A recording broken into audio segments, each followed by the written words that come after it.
प्रभु यीशु मसीह के मधुर नाम में आप सभी को फिर से मेरा नमस्कार। ग्रेस मिनिस्ट्रीज द्वारा संचालित इस बाइबल शिक्षा कार्यक्रम में आपका फिर से स्वागत है। हमारी पिछली कक्षा में हमने बिब्लिकल एंथ्रोपोलॉजी का परिचय देखा और हमने देखा कि मनुष्य की उत्पत्ति के बारे में ऐसी 4 धारणाएं हैं जो वचन के खिलाफ हैं, जैसे कि विकासवाद, ईश्वरीय विकासवाद, गैप का सिद्धांत और दिन और युग का सिद्धांत। इसके पश्चात हमने इस बात को भी देखा कि परमेश्वर का वचन बाइबल मनुष्य की उत्पत्ति के विषय में क्या सिखाता है। हमने इस बात को देखा कि परमेश्वर का वचन जिन 6 दिनों में सारी सृष्टि की रचना की बात करता है, वे 6 दिन वास्तव में 24 घंटों के 6 दिन हैं। उसके लिए हमने परमेश्वर के वचन से कुछ प्रमाणों को भी देखा और उसके बाद हमने इस बात को देखा कि मनुष्य की सृष्टि की विशेषताएं क्या हैं। हमने इस बात को देखा कि यह परमेश्वर द्वारा नियोजित था।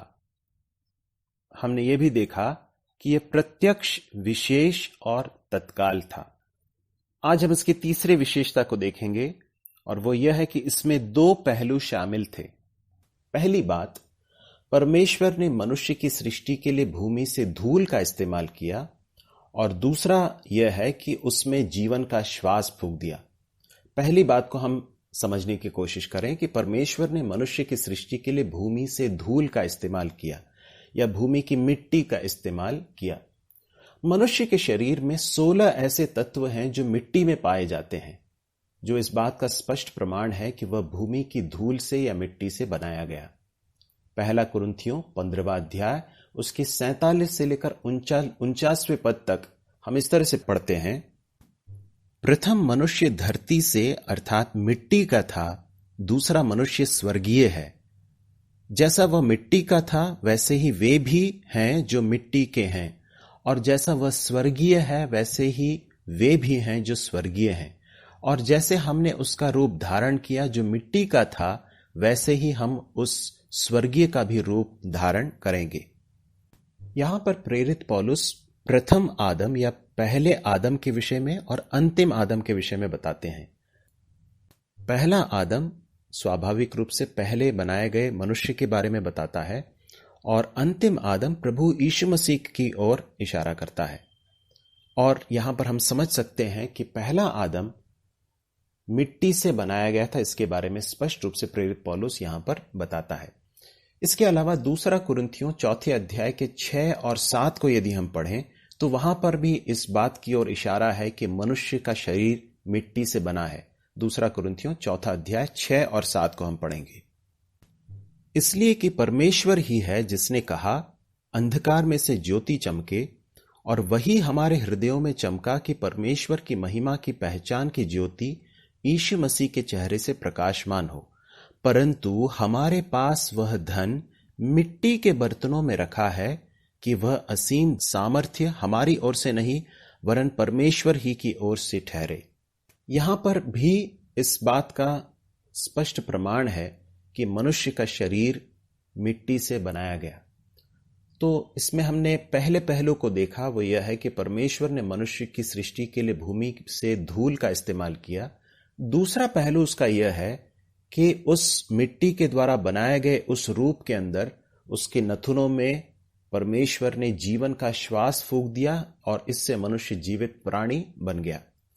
हम सभोपदेशक उसके 3 अध्याय और 21वें पद में हम पढ़ते हैं, क्या मनुष्यों का प्राण ऊपर की ओर चढ़ता है और पशुओं का प्राण नीचे की ओर जाकर मिट्टी में मिल जाता है? यह कौन जानता है?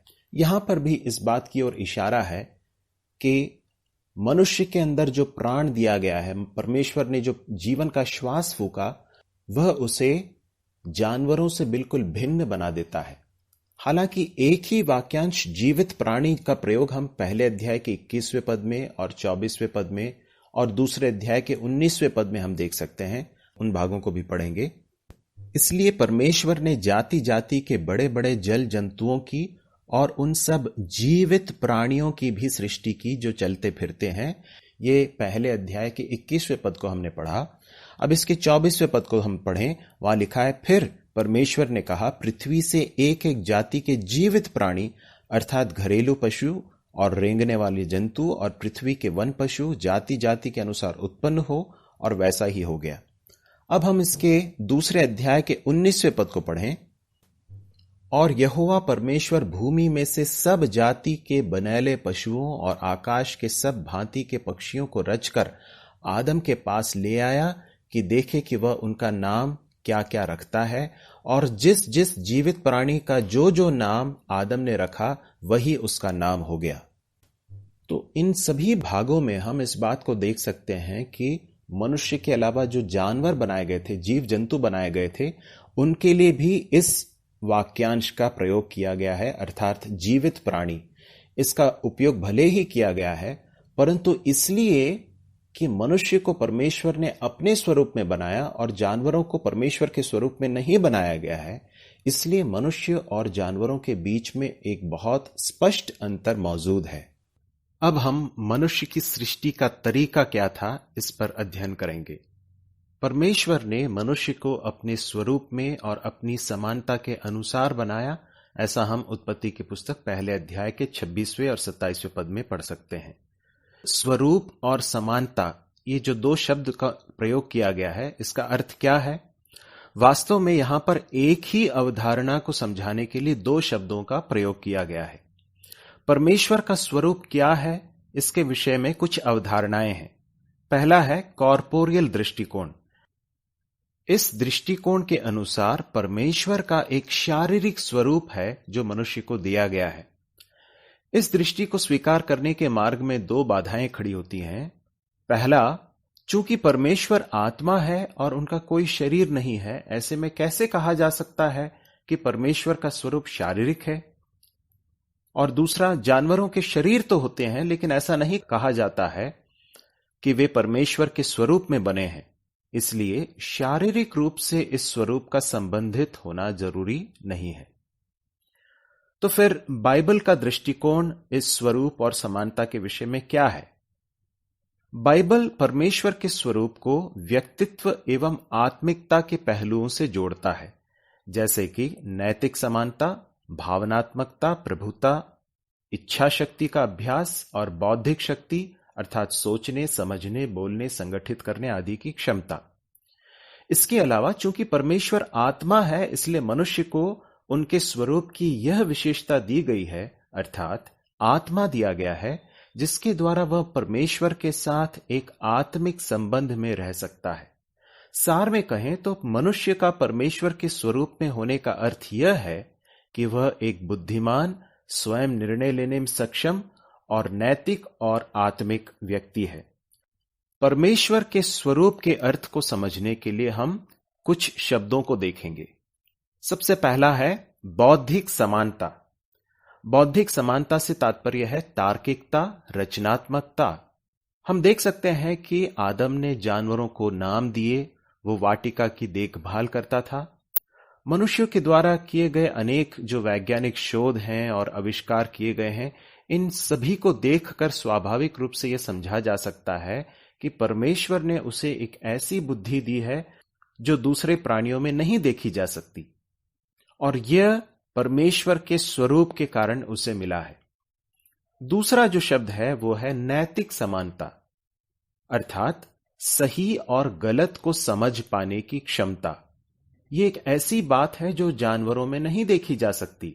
मनुष्य के भीतर स्वाभाविक रूप से एक ऐसी बात दी गई है जिसके कारण वह किसी भी बात की नैतिकता के बारे में सोचता है, और यह उसे परमेश्वर के स्वरूप से मिला है। तीसरा शब्द है ऐच्छिक समानता।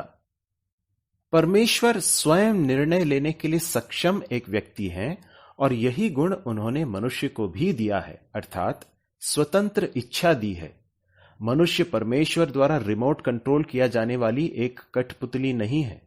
परमेश्वर ने उसे चुनने की स्वतंत्रता दी है। अदन की वाटिका में हम यही देखते हैं कि उसे परमेश्वर की आज्ञा को मानकर उस अच्छे एवं बुरे के ज्ञान के वृक्ष के फल को न खाने की या उस आज्ञा का उल्लंघन करते हुए उसे खाने की आजादी दी गई थी। और ये जो स्वतंत्र इच्छा की जो बात है वो परमेश्वर के स्वरूप के कारण उसे मिली है। चौथा शब्द है सामाजिक समानता। परमेश्वर संबंध रखने वाले व्यक्ति हैं। वे त्रिएक परमेश्वर हैं। हम परमेश्वर के वचन बाइबल में पढ़ते हैं कि परमेश्वर प्रेम है। मनुष्य की सृष्टि से पहले भी वे प्रेम है। ऐसा कोई समय नहीं था जब वे प्रेम नहीं है। तो फिर मनुष्य की सृष्टि से पहले परमेश्वर किनसे प्रेम करते थे? यह एक बहुत ही रोचक प्रश्न है। यह प्रेम हम त्रिएक परमेश्वर के तीन व्यक्तियों के बीच में देख सकते हैं। यही गुण परमेश्वर ने मनुष्य को दिया है। मनुष्य एक सामाजिक व्यक्ति है जिसका जीवन संबंधों के बिना अधूरा है। इसलिए मनुष्य हमेशा दूसरे मनुष्यों के साथ एक सामाजिक संबंध चाहने वाला व्यक्ति है। इस संदर्भ में हम समझ सकते हैं कि वास्तव में परमेश्वर ने परिवार को जो बनाया है, समाज जो बनाया है, विश्वासियों के संदर्भ में देखा जाए तो परिवार और कलीसिया जो बनाई है, ये कितने महत्वपूर्ण हैं। ये ऐसे स्थान है, ऐसी बातें हैं जिसके द्वारा मनुष्य दूसरे मनुष्यों के साथ एक तरह की सामाजिक और आत्मीय संबंध में रह सकता है। पांचवा शब्द है राजकीय समानता। सृष्टि के ऊपर मनुष्य को अधिकार और नियंत्रण दिया गया। परमेश्वर ने मनुष्य को सृष्टि के ऊपर अधिकार एवं नियंत्रण दिया था। मनुष्य जानवरों से कहीं अधिक उन्नत एवं भिन्न एक प्राणी है, इसलिए उसे उनके भी ऊपर अधिकार दिया गया है। और ये जो गुण है, ये उसकी राजकीय समानता को बताता है, या परमेश्वर जिस तरह से अधिकार रखता है और नियंत्रण रखता है, इसी बात को एक हद तक परमेश्वर ने मनुष्य को भी सृष्टि के ऊपर दिया है। छठवां जो शब्द है वो है भावनात्मक समानता। परमेश्वर एक भावनात्मक व्यक्ति है। इसका अर्थ यह है कि वे सुंदरता, भलाई, अच्छाई आदि को समझते हैं और उनके प्रति अपनी भावनाओं को प्रदर्शित करते हैं या व्यक्त करते हैं। और परमेश्वर ने यही गुण मनुष्य को भी दिया है। वो सुंदरता को, भलाई को, अच्छाई को समझ पाता है, उसके प्रति अपनी भावनाओं को प्रदर्शित कर पाता है, प्रेम कर पाता है। और ये सारी बातें परमेश्वर की स्वरूप की वो खासियत है जो मनुष्य को दी गई है। हम मनुष्य की सृष्टि के उस वृत्तांत में हम देख सकते हैं कि किस तरह से हव्वा को परमेश्वर बनाकर आदम के पास ले आया, और हव्वा के प्रति आदम के प्रत्युत्तर को देखकर यह आसानी से समझा जा सकता है कि वह एक भावनात्मक व्यक्ति भी है। और ये जो भावनात्मक समानता है वह उसे परमेश्वर से मिली है। और सातवां शब्द है आत्मिक समानता। चूंकि मनुष्य को परमेश्वर ने सिर्फ शरीर और प्राण ही नहीं बल्कि आत्मा भी दिया है, इसलिए वह परमेश्वर के साथ एक आत्मिक संबंध को अनुभव कर सकता है। ये एक ऐसी विशेषता है जो उसे जानवरों से बिल्कुल भिन्न बनाती है। भजन 139 उसके 14वें पद में हम इस तरह से पढ़ते हैं, मैं तेरा धन्यवाद करूंगा इसलिए कि मैं भयानक और अद्भुत रीति से रचा गया हूं। तेरे काम तो आश्चर्य के हैं और मैं इसे भली भांति जानता हूं। मेरे प्रिय भाई और बहनों, हम जब मनुष्य के बारे में परमेश्वर के वचन बाइबल से सीख रहे हैं, जिस तरह से परमेश्वर ने हमें बनाया है, हमें रचा है, उन्होंने हमें जिस उद्देश्य के साथ बनाया है, उस उद्देश्य को पूरा करते हुए हमारे इस सांसारिक जीवन को जीने के लिए परमेश्वर हमारी सहायता करे। उनके महान नाम की महिमा हमेशा होने पाए।